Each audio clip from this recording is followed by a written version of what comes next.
네, 오늘은 요한계시록 7장 1절로 17절의 말씀으로 은혜 나눕니다. 우리가 지난주에도 같은 본문으로 말씀을 나누었습니다.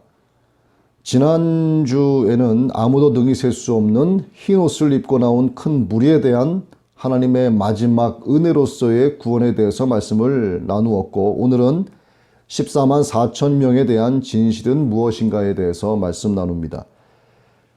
오늘 본문 계시록 7장은 6장과 8장 사이 곧 대재앙의 7인 중에서 6째 인과 7번째 인 사이의 내용입니다. 우리는 6장 마지막 절에서 자기들 머리 위로 쏟아지는 재앙을 보면서 진노의 큰 날이 이르렀으니 누가 등이 서리요 하고 외치는 사람들의 원성을 들었습니다.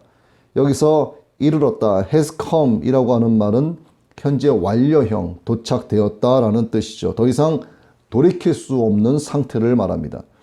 세상의 그 어떤 적그리스도도, 사탄 원수마귀도, 세상의 권력을 잡고 흔드는 자들도 무적행을 여실 어린 양 예수 그리스도의 진노 앞에 설 자가 아무도 없다는 것입니다. 주님은 십자가 죽음과 부활 사건을 통해 어둠의 권세를 이미 이기셨기 때문입니다. 오늘 우리가 은혜 나눌 이 7장의 말씀은 누가 등이 설 것인가 라고 묻는 6장의 마지막 부분에 대한 답이라고 할 수 있습니다. 그런데 7장은 이 질문에 대한 답을 한마디로 14만 4천이다 라고 합니다. 이 14만 4천은 지금까지도 논하기 어려워하는 숫자로 분류되고 있습니다. 그렇다고 해서 우리가 이 말씀만을 빼놓고 지나갈 수가 없죠. 14만 4천 명이 주는 직간접적인 의미가 이 땅의 새하늘과 새 땅의 천년 왕국을 이루어가는데 없어서는 안 될 3대 요소 중에 하나가 되기 때문입니다. 이제 계시록 7장 본문으로 들어가 보겠습니다. 자, 앞선 6장에서 6째 인을 떼자 하늘의 1월 성신들이 흔들리는 것을 보았습니다. 그때 땅에 있는 사람들은 굴과 산들의 바위 틈에 숨어서 그 산과 바위에게 보좌에 앉으신 이의 진노의 낯빛에서 우리를 가리우라 이렇게 애걸복걸하는 장면이 나왔습니다. 이 일 후에 요한은 네 천사가 땅 네 모퉁이에 선 것을 보게 됩니다. 이 네 천사의 하는 일은 땅의 바람을 주관하는 일입니다. 땅의 네 모퉁이 곧 동서남북 끝자락에 서서 바람을 주관을 하는데 바람을 불지 못하게 한다는 것이죠. 바람이 불지 않는 세상은 참으로 어렵고 힘든 세상이 될 것입니다. 여러분, 한여름 바람이 없으면 그 찰나와 같은 순간에도 사람들은 불볕더위로 힘겨워합니다. 그러다가 바람이 조금 불어오면 바람이 불어서 그래도 좀 살만하다라고 말을 합니다. 바람이 없으면 또한 곡식이 자라는데 막대한 지장을 줄 것이고 구름의 이동도 없을 것이며 빨래도 안 마를 것이고 무풍이 된 사람 사는 공간은 그야말로 숨막힐 정도로 참으로 답답한 세계가 될 것입니다. 또한 불이 생기는 연소 현상이 일어나지 않을 수도 있습니다. 연소는 물질과 산소가 반응해서 생기는 현상이기 때문이죠. 산소가 반응한다 하는 것은 산소의 움직임을 말하는 것이고 산소의 움직임은 곧 공기의 흐름을 뜻하는 것입니다. 공기의 흐름은 바람을 의미하죠. 그런데 성경은 바람을 붙잡아두라고 말씀합니다. 또 소리도 들리지 않을 것입니다. 소리는 공기의 진동으로 전달이 되죠.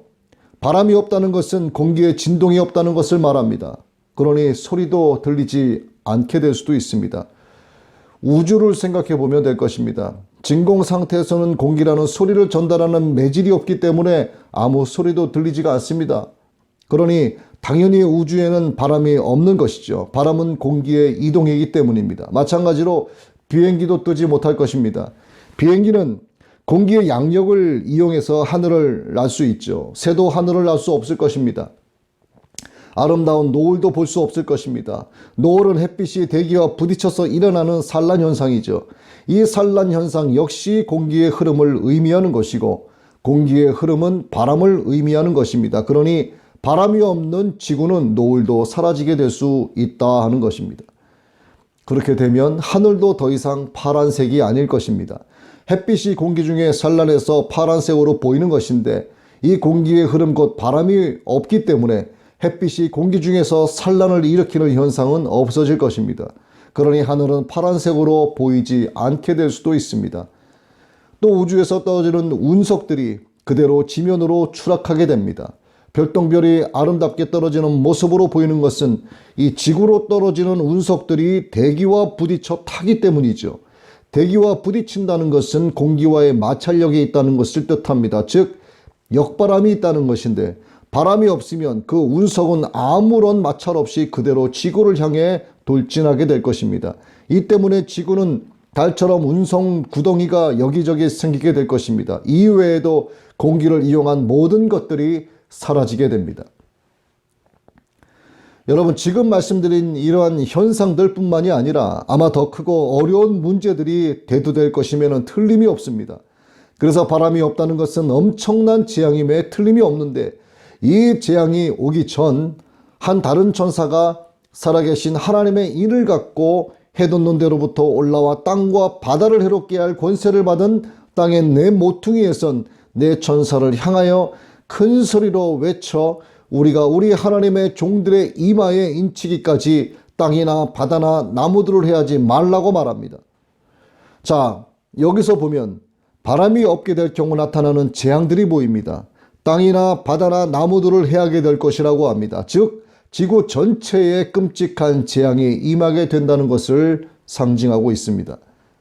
자, 다음으로 인침을 받은 자의 수, 곧 이스라엘 자손의 각 지파 중에서 인침을 받은 14만 4천의 수를 정확히 이해해야 합니다.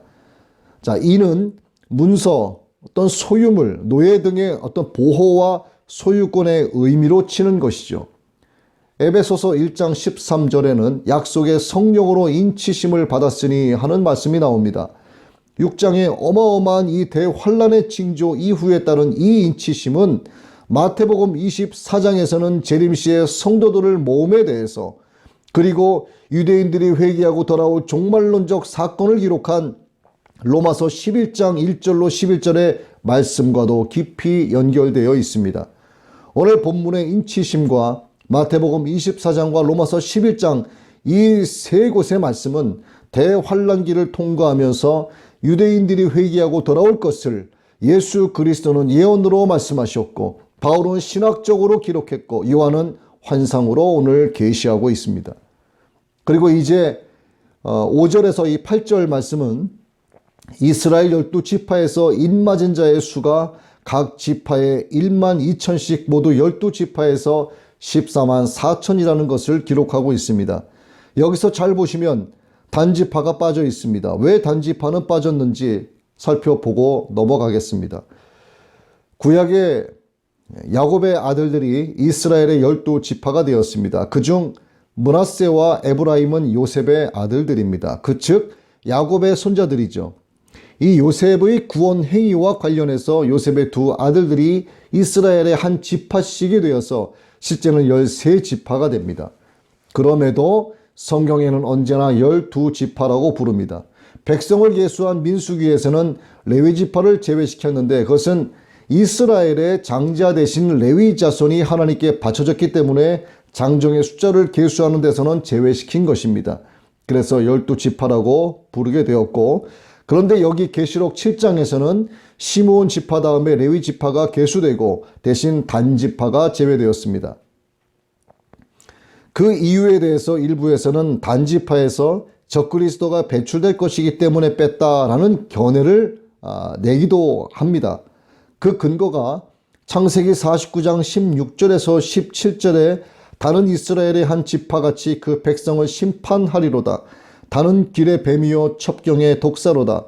말급을 풀어서 그 탄자를 뒤로 떨어지게 하리로다 하는 말씀과, 또 예레미야 8장 16절에 그 말의 부르짖음이 단에서부터 들리고 그 준마들이 우는 소리에 온 땅이 진동하며 그들이 이르러 이 땅과 그 소유와 그 중에 거민을 삼켰도다 라는 말씀을 근거로 삼고 있습니다.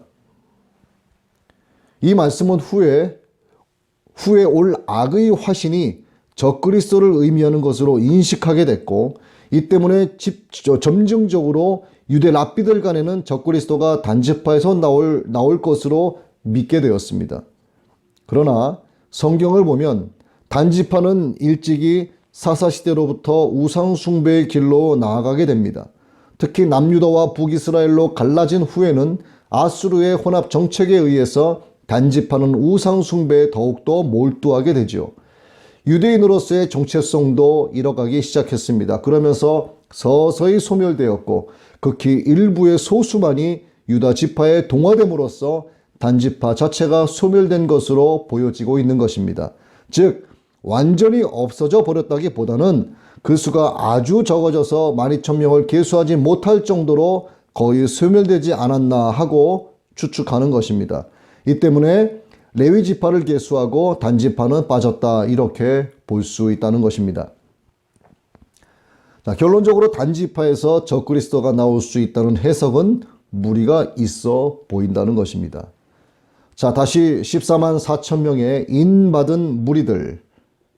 참 이 논란의 대상이면은 분명한데 이 숫자를 가지고 여러 이단들은 자기들을 특별화하는 일에 사용하고 있습니다. 여호와 증인들은 자기들만이 구원을 받을 14만 4천 명이라고 주장해 왔습니다. 그런데 1940년에 이르러서 그 숫자가 넘어버리자 14만 4천 명 이외에도 구원에 참여할 수 있고 또 다른 여호와의 증인이 있다고 번복 주장하기도 했습니다. 그리고 가정을 파괴하고 또 사람의 본분마저도 파괴시키는 신천지. 이들은 아예 대놓고 자기들만이 이 14만 4천 명에 속한다고 강변합니다. 그 숫자가 넘게 되자 하나님께서 합한 자 14만 4천 명이라는 말로 미혹해서 자기들 자체 내에서 울며 겨자 먹기식으로 무한 경쟁 체제로 돌입하게 됐습니다. 그럼에도 신천지 그들이 뭔가에 홀려서 그 체제를 수용하고 따라가는 것은 이 14만 4천 명에 드는 영생 불사를 이루면 모든 것이 회복될 뿐만 아니라 세상을 다스리는 왕노릇하게 된다고 믿고 있기 때문입니다. 신천지는 자기들의 거짓말을 합리화할 수 있는 내용만 취사 선택해서 사용합니다. 여러분 여기에 미혹되어서는 안 됩니다. 요즘 극한 사태 우한폐렴, 이 코로나19 바이러스 문제도 신천지를 통해 기하급수적으로 지금 퍼져나가고 있습니다. 그들은 우리 기독교의 교회를 공략합니다. 결국 대상은 교회들이죠. 그들이 악한 영이기 때문입니다. 빛과 어둠이 공존할 수 없기 때문에 어둠이 그들의 빛을 쫓아내려 하는 것이고 진리와 거짓은 공존할 수 없기 때문에 거짓인 그들이 진리를 거짓으로 몰아 쫓아내려고 하는 것입니다. 한마디로 악한 영은 거룩하신 하나님의 영을 대적합니다. 그들의 결론은 하나님을 대적하는 것이죠. 하나님의 구원의 경륜을 맞는 것입니다. 마귀의 끝이 어떻게 될 것인가 하는 것을 이미 성경에서 계시하고 있기 때문입니다. 자기들의 끝을 아는 것이죠. 그래서 마귀는 이만희 같은 놈을 세워서 사람들을 미혹하게 하고 미혹된 그들을 마귀의 군대로 만들어서 오직 복음 오직 은혜 오직 하나님의 말씀으로서는 기독교의 교회들을 공격하고 있는 것입니다. 그 이단들끼리 좀 치고받고 싸웠으면 좋겠습니다. 그런데 왜 그들은 서로 안 싸울까요? 그들은 다 같은 편이기 때문입니다. 거짓의 영이요, 음란의 영이요, 폭력의 영이요, 어둠의 영이요, 악한 영에 속한 자기 편끼리 싸울 리가 없지요.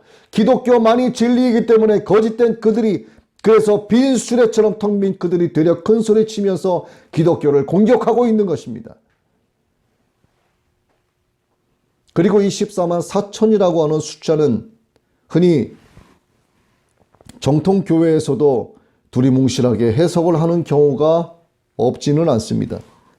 그중 가장 많이 왜곡된 내용은 이 14만 4천이 지구상에 구원받은 모든 성도, 즉 영적인 이스라엘을 의미한다고 해석하는 것입니다. 그런데 이는 성경은 성경답게 받아들이지 않는 큰 잘못입니다.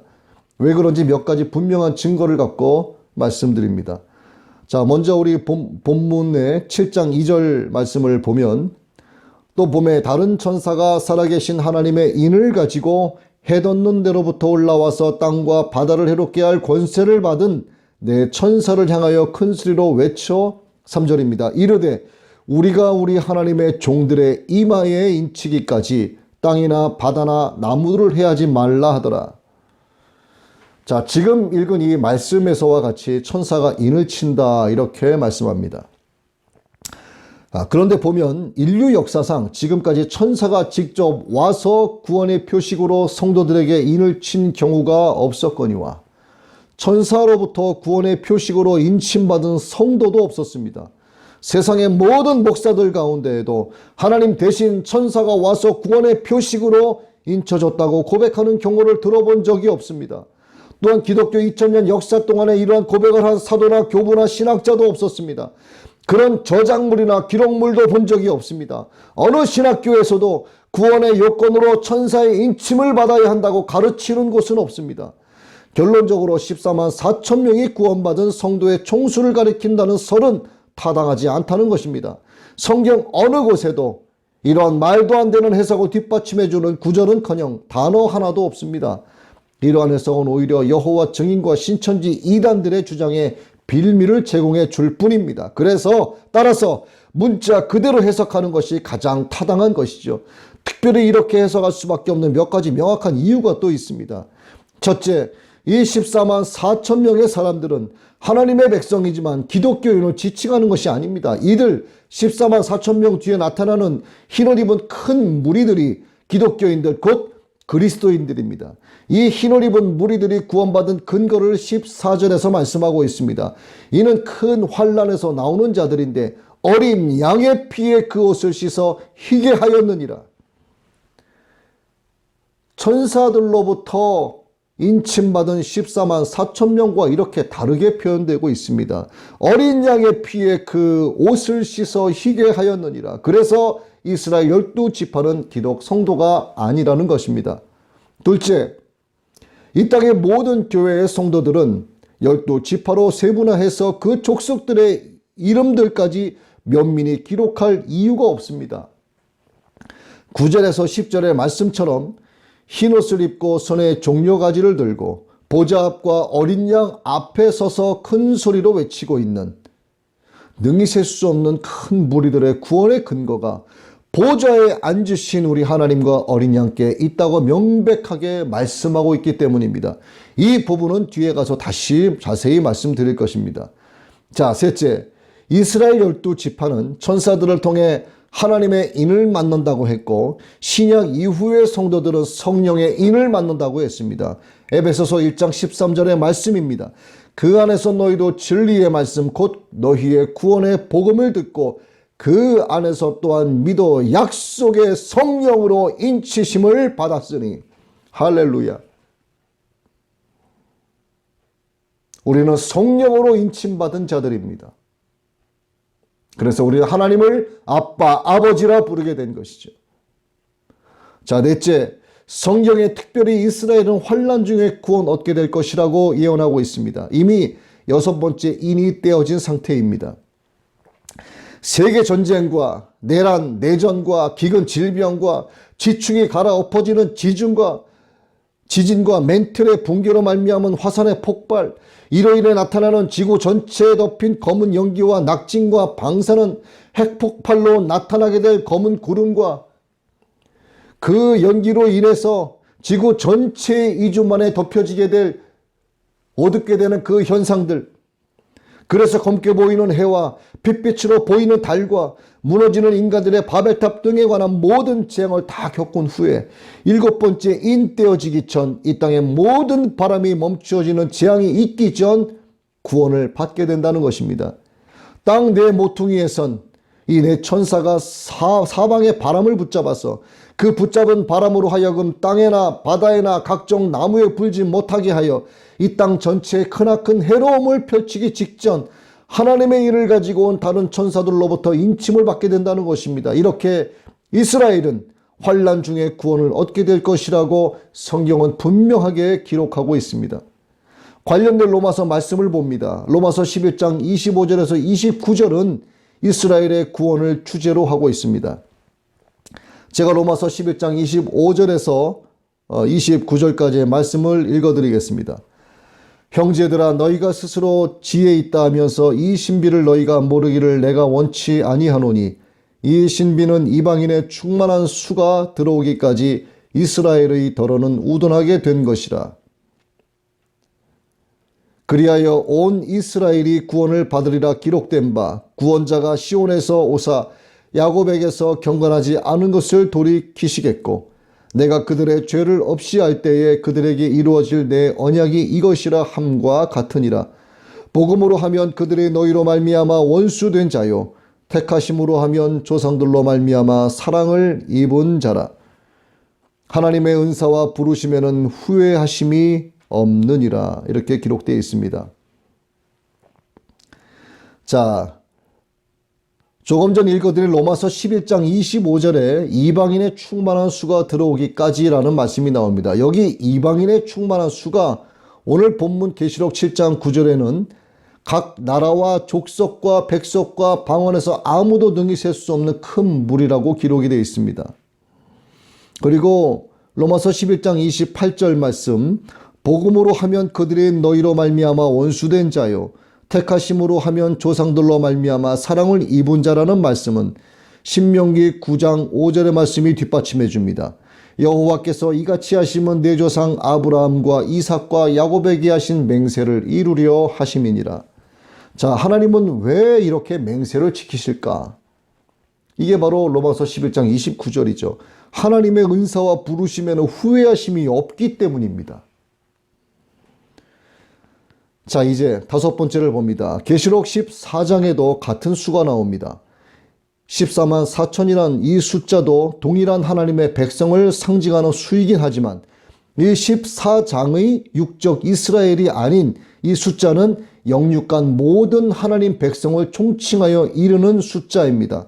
오늘 본문 7장과는 다르게 완전한 하나님의 백성, 즉 신구약 모든 백성을 상징하고 있다는 것입니다.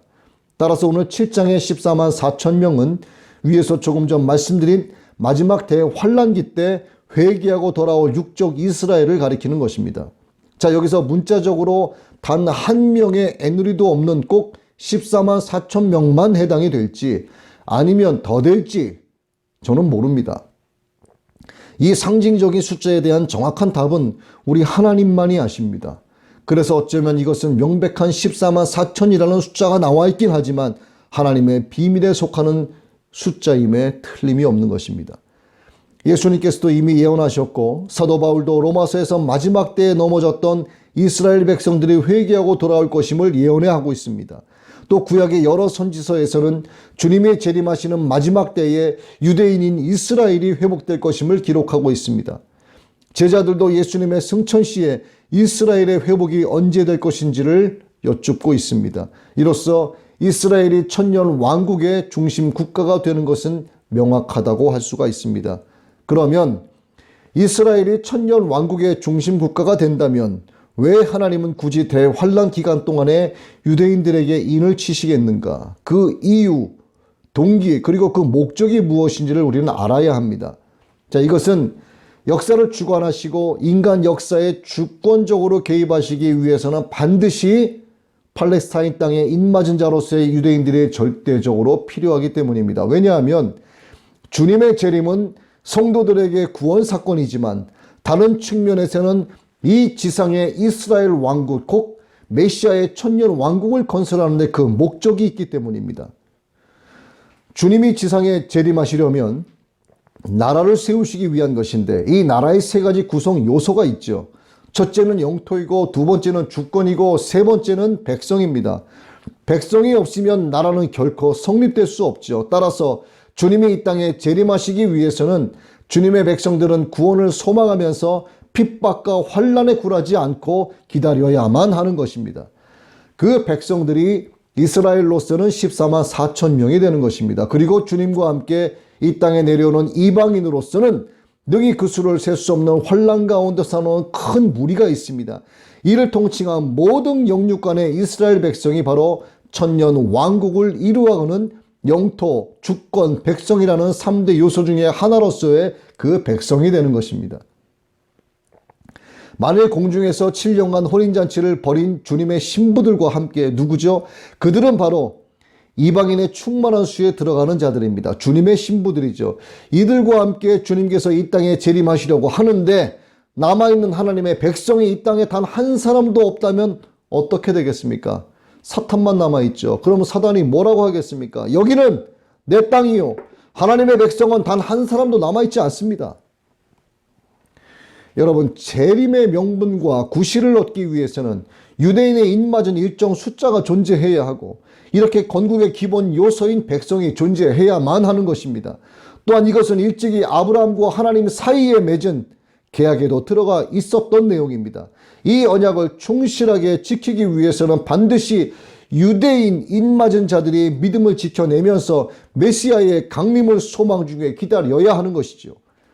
따라서 유대인 입맞은 자는 메시아 왕국 건설에 절대적으로 필요한 존재이고 나라로 말하면 건국 요원들이 되는 셈입니다. 이것이 곧 대환란 기간 동안에 필요한 입맞은 유대인들의 절대적 숫자인 것입니다. 또 이렇게 해석이 되어야만 성경 전체의 흐름과 조화를 이루게 됩니다. 이 숫자를 대환란기의 유대인들의 숫자로 국한시켜 보는 이유는 또 9절 이하에서 나타납니다. 자, 9절에서 14절을 보면 천사들이 14만 4천 명에게 인을 친 뒤에 요한이 보는 환상입니다. 각 나라와 족속과 백성과 방언에서 아무라도 능히 셀 수 없는 큰 무리가 흰 옷을 입고 손과 종려가지를 들고 보좌 앞에 어린 양 앞에 서서 외칩니다. 구원하심이 보좌 앞에 앉으신 우리 하나님과 어린 양께 있도다. 그러자 보좌와 장로들과 네 생물들의 주위에 서 있던 모든 천사들이 하나님의 보좌 앞에 엎드려 얼굴을 대고 하나님께 경배하며 말합니다. 아멘. 찬송과 영광과 지혜와 감사와 존귀와 능력과 힘이 우리 하나님께 세세토록 있을지어다. 아멘. 자, 엄청난 숫자가 있죠. 아무래도 능히 셀 수 없는 큰 무리가 흰옷을 입고 손에 종려가지를 들고 잡고 보좌 앞과 어린 양 앞에서 찬양을 드립니다. 이 종려가지는 기쁨을 상징하죠. 그런데 장로 중에 하나가 요한에게 이 흰옷 입은 자들이 도대체 누구며 또 어디서 왔느냐 하고 묻습니다. 그러자 요한은 당신이 아십니다라고 답변을 합니다. 이에 장로가 이는 환란에서 나오는 자들인데 어린 양의 피에 그 옷을 씻어 희게 하였다라고 대답을 합니다. 자, 이것은 큰 환란 중에도 유대인 입맞는 자 외에 구원받을 많은 무리가 각 나라와 방언과 백성 중에 엄청나게 많을 거라는 것을 말해주고 있는 것입니다. 이 대환란 중에 입맞은 유대인들 말고도 이방인 기독교인들 가운데 아무라도 능히 셀 수 없는 큰 구원 얻을 무리가 별도로 존재한다는 것입니다. 이것은 우리가 지난주에 자세하게 말씀을 나누었던 내용입니다. 자, 그들은 대환란 때의 순교자들이죠. 짐승의 표를 받지 않고 적그리스도와 우상에게 절하기를 거부하고 예수 그리스도의 복음을 회복하고 믿음을 지킨 자들입니다. 그래서 15절은 그들을 섬기는 자로 소개하고 있습니다. 그러므로 그들이 하나님 보좌 앞에 있고 또 그의 성전에서 밤낮 하나님을 섬기며 보좌에 앉으신 이가 그들 위에 장막을 치시리니. 자, 그러나 오늘 우리 예수님 잘 믿고 아름다운 것을 지켰던 성도들은 섬기는 자들이 아닌 이미 신랑 되신 예수 그리스도의 신부의 자격으로 7년 혼인잔치를 치르고 있습니다. 성도는 교회요. 교회는 그리스도의 신부이므로 성도인 우리는 신랑 되신 예수 그리스도와 함께 영원토록 왕노릇하게 되는 것입니다. 계시록 22장 5절 말씀이죠. 다시 밤이 없겠고 등불과 햇빛이 쓸데없으니 이는 주 하나님이 그들에게 비치심이라. 그들이 세세토록 왕노릇하리로다.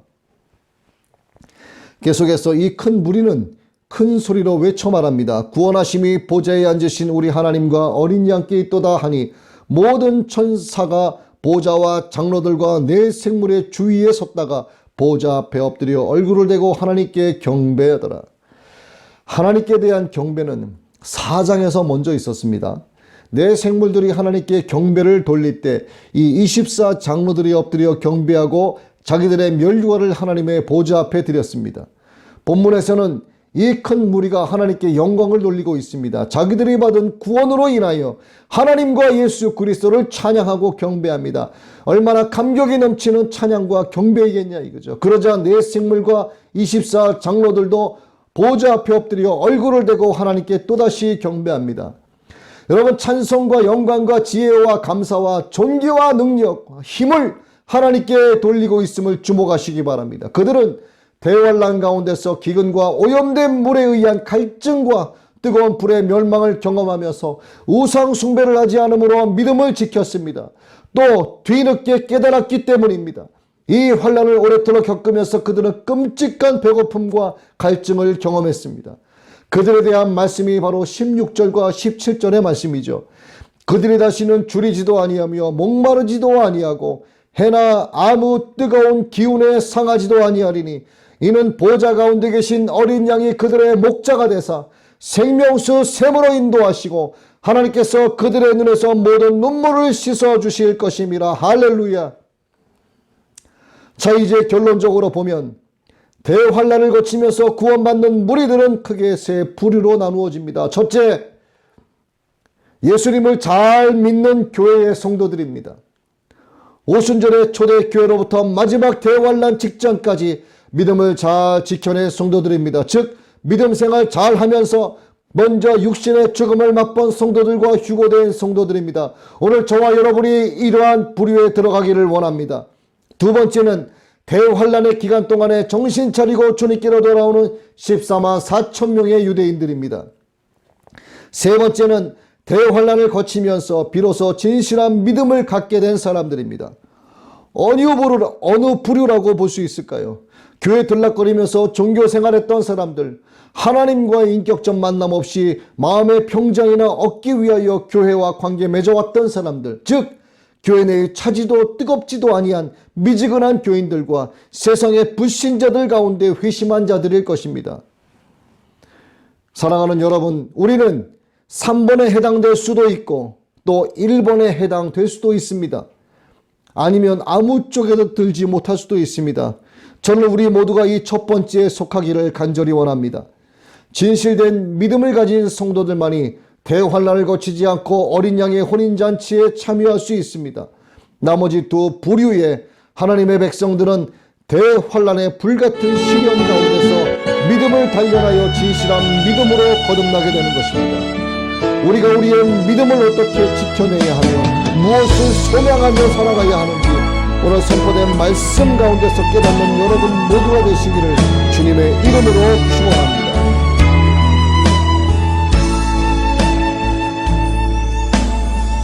주님 다시 오실 때까지 나는 이 길을 가리라. 좁은 문, 좁은 길, 나의 십자가 지고 나의 가는 이 길 끝에서 나는 주님을 보리라. 영광의 내 주님 나를 맞아주시리. 주님 다시 오실 때까지 나는 일어나 달려가리라. 주의 영광 온 땅 덮을 때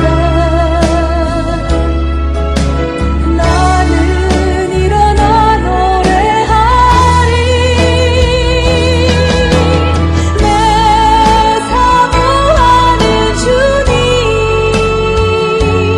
온 세상 구주시라. 내 사모하는 주님 영광의 왕이시라.